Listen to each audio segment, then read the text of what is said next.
aujourd'hui avec le collectif IDIR Espoir et Solidarité qui lutte contre les violences carcérales notamment et contre la protection par la justice de ces actes.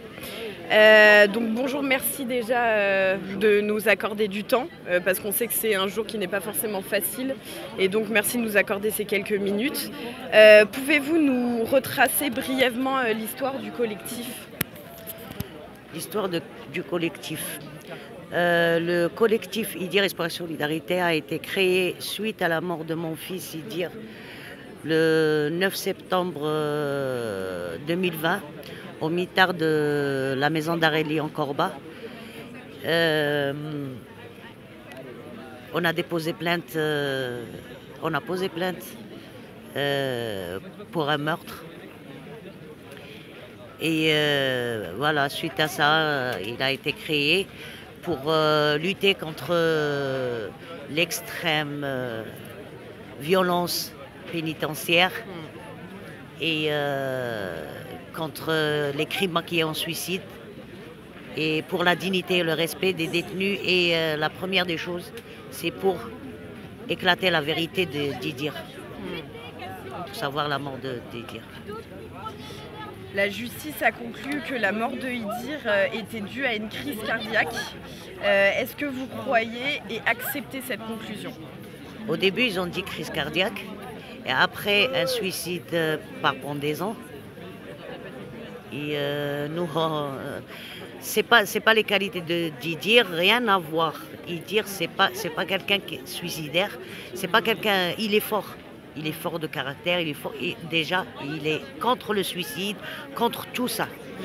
Je sais, je le connais, il assume, c'est pas quelqu'un qui est faible, quoi, pour aller se suicider. Déjà, il n'a pas à le faire. Il avait tout. Il avait une petite copine, et, il avait un travail, il avait, je sais pas, même sa sortie, il l'a programmée. Enfin, il a préparé sa sortie. Il a fait un rendez-vous chez l'auto-école pour le permis de conduire. Il avait hâte oui, il voulait vivre, il voulait pas mourir. Voilà. Et l'administration pénitentiaire accuse IDIR de s'être révolté, ce qui justifierait, selon eux, sa mise à l'isolement. Que pensez-vous du mitard et de son usage par les matons ?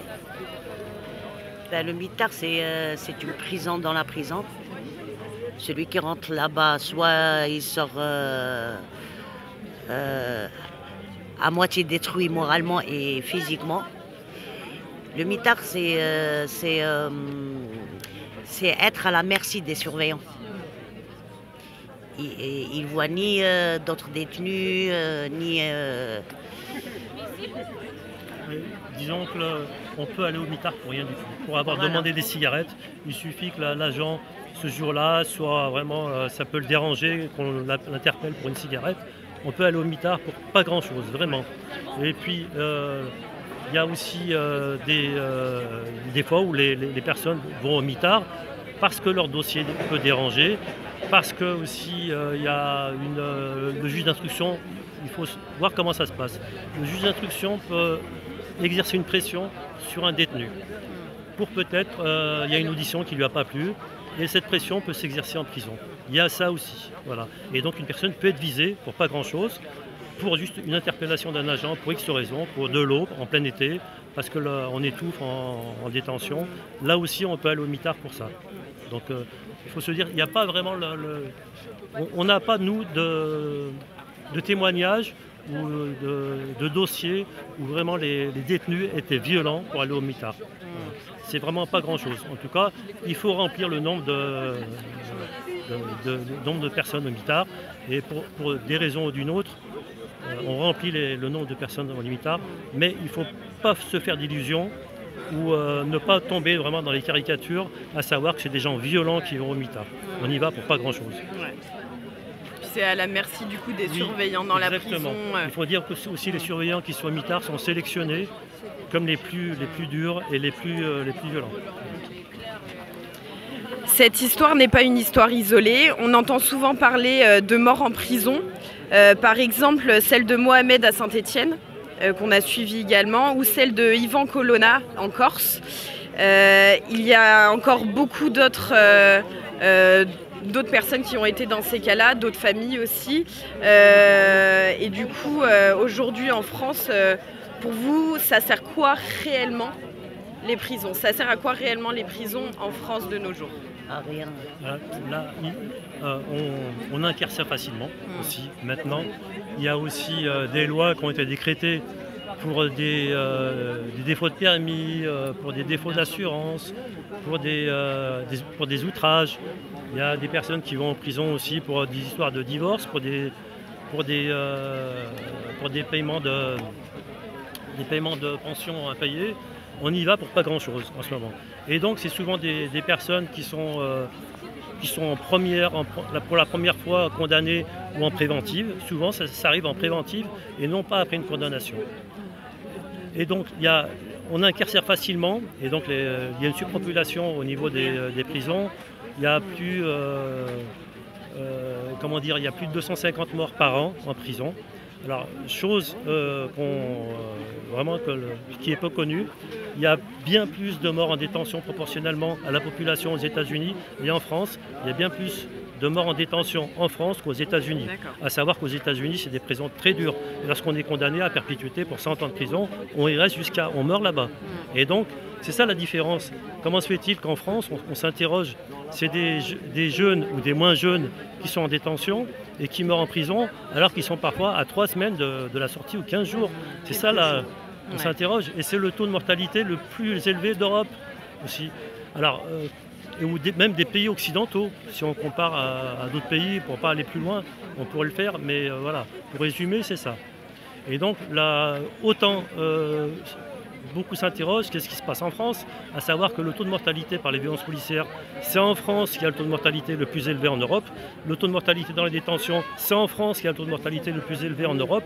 C'est ça la question. Qu'est-ce qui se passe en France? Alors de loi en article de code de la sécurité intérieure qui a décrété des lois sécuritaires, on aboutit à ça. Et c'est des élus qui, vraiment, pour avoir un marchepied pour être élus, vont à l'extrémité de ces lois et ils écoutent aussi bien les syndicats de police que les syndicats des agents pénitentiaires pour prendre des mesures sécuritaires aussi bien en prison qu'à l'extérieur sur la voie publique. Et c'est ça le résultat, c'est ça les morts. Merci. Pensez-vous qu'il existe des traitements par la justice ou encore en prison différents selon les individus? C'est clair que en majorité, ceux qu'on met en détention, c'est les classes sociales, les quartiers populaires. Ça va plus facilement en détention, alors que c'est les statistiques, c'est nos statistiques à nous, parce que les statistiques officielles sur les origines des personnes sont soi-disant interdites, alors que les statistiques, ils les ont au ministère de l'Intérieur ou bien au ministère de la Justice. Mais nous, les statistiques à nous, il n'y a pas besoin vraiment de chercher plus loin. On sait très bien qui est mis en détention. C'est des personnes d'origine étrangère, des sans-papiers, et qui habitent dans les quartiers populaires et qui n'ont pas les moyens vraiment de contester. À savoir qu'on sait très bien que lorsqu'une personne est arrêtée peut-être avec une barrette de chiche dans la rue, si ça se passe au 6e arrondissement, il n'ira pas en détention. Si ça se passe à Bon-Moulin ou à Vénissieux, il ira en détention. C'est clair. Voilà. Merci beaucoup. Et j'ai juste une dernière question en rapport avec Georges Abdallah. Je ne sais pas si vous voyez qui c'est. C'est un résistant qui s'est battu pour la Palestine et qui est aujourd'hui enfermé en France, à Lannemezan, depuis plus de 40 ans. Et on est en contact avec lui. Est-ce que vous auriez quelque chose à lui dire, à lui qui est en prison depuis 40 ans, qui a aussi entendu parler de l'association Idir Espoir et Solidarité? Disons, ce qu'on peut lui dire, c'est que aussi les militants à travers tout le pays soutiennent aussi son courage. Aussi, le tour, on sait très bien que c'est facile, nous qui sommes à l'extérieur, de lui dire de tenir, mais on sait très bien qu'il est solide et qu'il tient parce que c'est une conviction qui l'anime. et non pas, c'est une détention politique. En fait, c'est une décision politique. On sait très bien qu'il aurait dû être depuis 20 ans en liberté. Et donc, c'est dans d'autres pays qui sont moins vraiment sur le tout sécuritaire, il aurait été en liberté, c'est certain. Voilà. Mais en France, je vous dis, il y a une dérive au niveau de la politique française qui fait qu'on a atteint des limites. Voilà. Et les personnes, aussi bien dans les luttes menées par les quartiers populaires ou pour les morts en détention ou pour les affaires politiques, les personnes qui sont en détention, alors voilà, là c'est vraiment une affaire politique parce qu'il soutient aussi la cause palestinienne. Tout ça engendre une décision au plus haut niveau de le maintenir en prison. Et aussi, c'est pas seulement ciblé sur lui, c'est ciblé aussi sur ce qui l'anime et la cause qu'il défend. C'est ça qu'on veut toucher aussi. Merci beaucoup. Force à toi, tu es dans nos cœurs. Et résiste, on est là pour toi et courage, courage, courage. Merci beaucoup, vraiment, merci.